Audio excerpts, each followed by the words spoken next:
I thought I'd perhaps try something a little bit different and go back onto AI and share with you what I've done over the last fortnight. Um, we've had in the past a lot of back years, 2 years ago, a lot of information on Make Human and Blender, which I've used quite successfully for making figures with.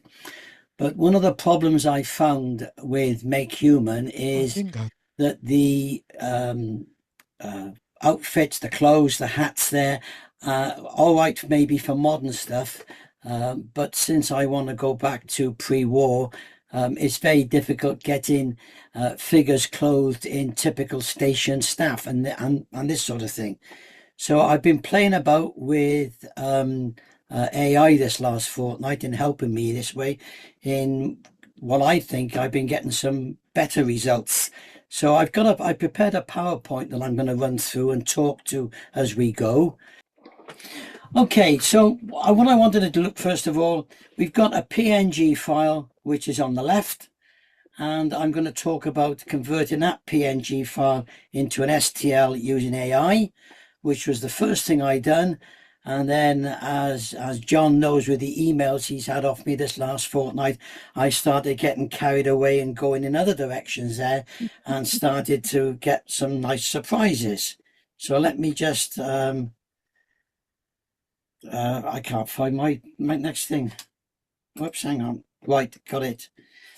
So first of all, I went into AI and I'm using ChatGPT. And I asked the question for townsfolk in the 1930s, and it produced this set of images for me. And I thought, well, they're ideal now. Where do we go from there, sort of thing? So, let's be. So then I took that set, excuse me, and I asked it, could you please make them walking? And that came up with the first set. And then I asked AI to make them seated, and that came up with the second set. And then I said, well, I don't really want the seats for 3D printing. Remove the seats. And that came up with the third set that you see on the screen. So then I said, well, I want to look at some staff and travellers. So the question then asked was GWR staff and travellers, because I'm tending to do the GWR in the 30s. And you can see there that came up with the one on the left, and then on the right where we have some tidy uniforms. These clothes you cannot do in Make Human. And to be honest with you, I know you can delve into making your own clothes and all this sort of thing. I've got no interest in that. My interest is in model railways, not spending weeks or days or whatever it may be in designing extra bits for Make Human. So I thought, well, we're getting somewhere with this now. So the next stage then was to actually take one of these shots. That's another set that we've had as well, because I asked for railway workers now, which came up with this set, and another GWR station staff, but this time I asked for 1930s OO gauge, and that came up with a set. Nice detailed 2D. So what I then done is I took out this central figure, put this in my graphics package, and clipped out this one person only. And I thought, right, that's it. Now I've got my image that I want to give a try to. So the next stage then was to use Meshy, and I loaded in the 2D image into Meshy, and I came up with this result. The detail blew me away a little bit, because as you can see from there, it's extremely detailed, and I have printed it, and it's come out very well. And you can see on the right there, you can download it in a whole host of formats, and you can download it as an OBJ file or an STL file to put straight into your slicer for printing. I'll come back to that download in a moment, though, when we go on to a little bit further. The Meshy program is a cost program, which I'll mention at the end. There is a free version, which may well do for small amounts of work. You can change the poses on it as well, which I shall cover a little bit later on.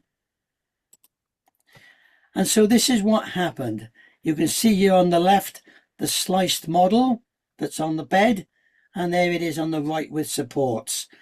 And I think you can see from that the detail that it's come up with, and if you have questions after, I've also got my other applications open ready to show you it in 3D so we can look at the back as well. So although it was only a front image that was given to Meshi, it did a good job at doing an all-round 3D image. So then let's look at a sort of typical workflow, as I say, which was with this group. So what I did with this one, I highlighted 3 of them. And I took 3 out into a PNG. I put that PNG into Meshi. I got these 3D models out of Meshi on the left. It was all done in one image. And again, I'll do a bit more about that later on. And then I put them into my slicer program, which is Chitterbox, put some supports on and printed them out. And they came out very well indeed. So it was this point I thought, well, what about posing? So, well, that's another set I've got. I've got a couple out of order here. I'm trying to follow my notes at the same time. And you can see there, these are the actual photographs of the printed copies that I did. They were taken with a phone camera, so I'm afraid the quality is pretty poor, but the detail that's come out on them, I can assure you, is good, as you could see on that previous one. In Meshi, you can pose.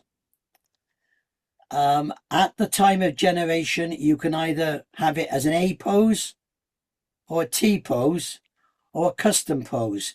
And if you go into custom pose, you get this figure that comes up with the various dots there, which you can rotate and move in much the same way as you do in Blender. And you can see there the rigged character there, because the rigged character in Meshi can then be exported in FBX format, and you can then load that into Blender and play about with it some more without having to worry about putting the rig in Blender. It comes across from Meshi with the rig intact. What you won't have is you won't have all the details on, say, things like fingers. If you want those, you'll have to add those in Blender. But let's be honest about it, with most of the figures that we're likely to want on our railway, the fingers are really not something that we tend to move about a lot. Particularly on N gauge or double O gauge. So having got to that stage, I thought, right, let's look at the difference. So there on the left is my ChatGPT and Meshi. And on the right is a similar sort of character made in Make Human. Now, I've looked at a number of these, and to be honest with you, the quality in Make Human is nowhere near what it is if you put a good 2D into Chat and get the Meshi through Meshi. I think the quality is far better, but that's a subjective thing that I feel, others may feel not. So it was at this point I decided, right, we got the figures in, but really, I want to push this a bit further. Because if it can do figures, what else can it do? So I went into ChatGPT and I asked it to create an image of a 1930s Ford truck. I didn't provide the image, that's what it provided for me. It had a background in it and a shadow underneath it. I then asked ChatGPT to remove the shadow and to remove the background, and that's the final result. It was that result then in a PNG that was put into Meshi. And Meshi produced that for me. From that front view, it produced that view, including the detail underneath on the chassis. I think you'll agree that was fairly impressive. And bear in mind that the time taken for ChatGPT to produce this, me ask the question, take the shadows out, was probably no more than 10 minutes. And Meshy took about 5 minutes to produce this. So within 15 minutes, I've got a truck I can print that, in all fairness, and I know you're recording this, John, so this might be held against me when I'm comparing it with Fusion, but Fusion could not do this in that time scale, no matter how good you are at Fusion. So that shows the quality of it. I thought, let's push this quality angle a little bit more. So I went back to ChatGPT and I asked it to generate an image of a GWR pannier. I put that image into Meshy, and that's the finished result that I got out of it. Now I've put this on my Chitterbox bed and moved it all around. The detail underneath is incredible. It's got all the brake rods and all sorts of things on there. Yes, you might want to tidy up in Fusion because GWR didn't have raised letters on the side, and you might want to flatten those. But with Meshy, you can export as an SLT, SLT, or as a object. So therefore you can import it into Fusion and do some fiddling around with it. I know you've got the argument of Fusion editing mesh files, but if you're doing little bits of edit, as we've covered before, it's quite easy. So that's ChatGPT doing the images. But what about my own photographs? This is a photograph I took many years ago at Minehead Station. I put the photograph in, I just dragged it across and dropped it in, and that's what it came up in on the right-hand side. Now, what I have done since then, but I haven't got it here, is I've gone back into ChatGPT and asked them to take that bolt head on the M out. And by taking that bolt head out, instead of having a 2 lines here, it actually did the M properly. So, but even if you get this one out, putting that into Fusion and adjusting it, or even putting it into Blender and adjusting it, and you've got a finished job. So I thought, let's go one stage further, back to that old chestnut of brickwork. Now, we've just spent a lot of time on brickwork, house bricks. As you can see behind me, I tend to not have many house bricks, because I like the old random stone. So I thought, I wonder if I can do some random stone with this. So this is the sort of random stone I want to do. Now, I've done it before in Fusion by drawing individual bricks painstakingly, offsetting them and so on and so forth, and then trying to multiply them out in a pattern. And it's early 20th century stonework. So I thought, let's try and see if AI can help me on this one. So I went into ChatGPT and asked it to produce an image, and it produced that image there for me. Now I know that all these little bits would get in the way in Fusion. So I then asked it to produce the same image, but without the brick surface, just the outline of the bricks, and to change the layers so that whilst the horizontal mortars stayed in line, the brick height of different layers was slightly different, and the length of the bricks was slightly different, and matching at each end. And you can see they do match at each end to allow me to put that pattern and multiply it out. So having got that pattern, as I say, it's an STL that comes out. Now, we've covered this before in Fusion, that Fusion has a few problems in importing, an SVG, sorry. This was saved as an SVG. And we know that Fusion has problems with SVGs. So what I decided to do, again, on the advice of AI, I thought, let's ask it a question. How do I convert this? And it came back with putting it in Inkscape. Well, I haven't got Inkscape, but I have got Lightburn on. So what we've done there, where's my mouse gone? I put it into Lightburn, and in Lightburn there's a tool trace, so you can trace the outline and make an SFG file, which Fusion will import. So that then was able to be put into Fusion, and you can see there, that's the sketch. I haven't tidied up the ends. This was done very quickly about 2 hours ago. So that's the sketch from Fusion, and that's the extruded one. And you can see there, it's a very quick way of getting your brickwork out. And you can either multiply it by adding the bodies together or by multiplying the sketch, whichever way you want to do it. So a quick comparison. ChatGPT and Meshi versus MakeHuman. I find that on the left, you've got an endless variety of styles and clothing, whereas in MakeHuman, you've got a very limited supply. The other problem I always had with MakeHuman, no matter how hard I tried, I always got, let's say, rather skinny figures, which didn't look right half the time. And it took me ages to get the figures bulked up, as it were. And I used to end up doing it in my slicer software, where I would adjust the X and Y, the X and Y axis separately to the Z axis. It got messy. Whereas I found the figures that I've been doing through with Meshi and the sketches from Chat have actually worked out extremely well, as you've seen from the rather poor pictures earlier. The clothing is a big issue.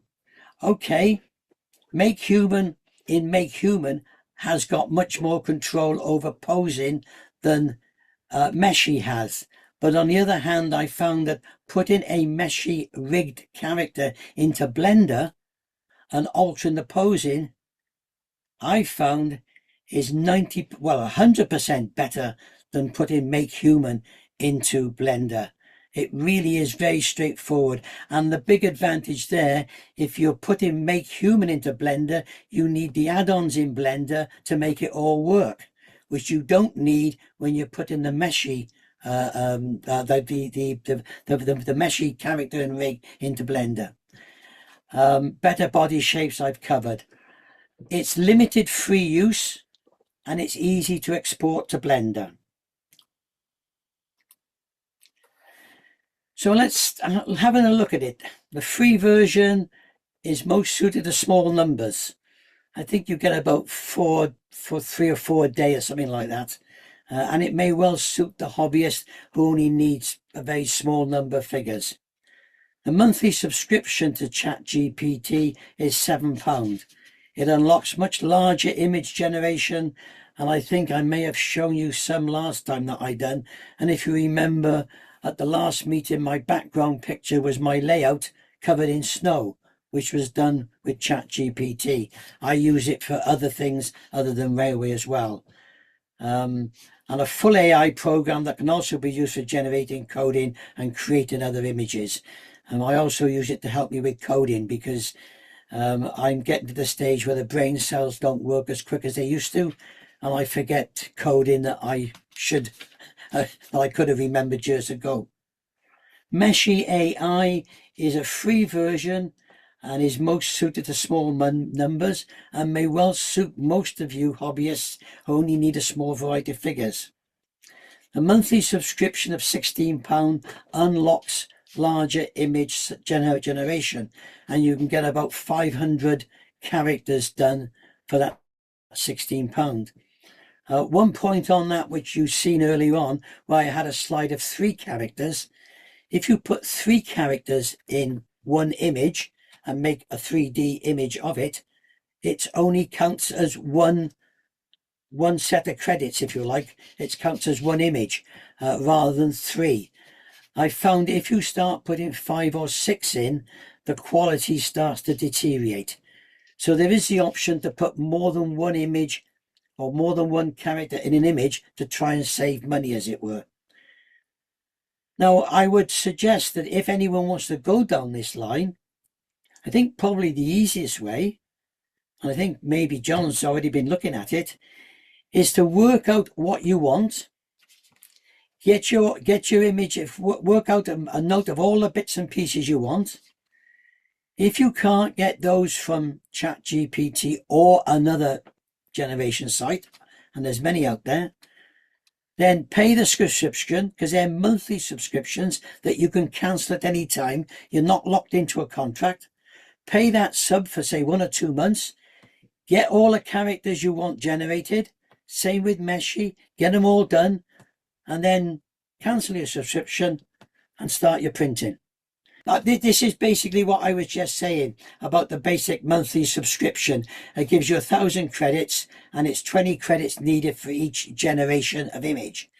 Now, if you put 3 in there, you can still separate them. So if you download an STL of 3 images, that's fine. And you might not want to print the 3 of them, so you just bang them in Fusion and do the split plane to separate them into 3 individual images. It's as simple as that. And my final slide, I think, is that one there. Now, as I say, these are actual photographs that I've taken of ones that I've printed. Some of the figures come with bases on. I'm quite sure that if I'd have asked ChatGPT to remove the bases, it would have done it. As you've seen with that Ford truck, where it removed all the background and everything else in that one. And they're printed copies that I'd done earlier this week. The hardest part, as I found out, is that last line, painting. When you get figures of this size and degree of detail, you obviously want to paint them well. And I think the generation of figures, discount the printing time, where you can go and do something else anyway. I would imagine the whole operation, the painting is the longest part of it.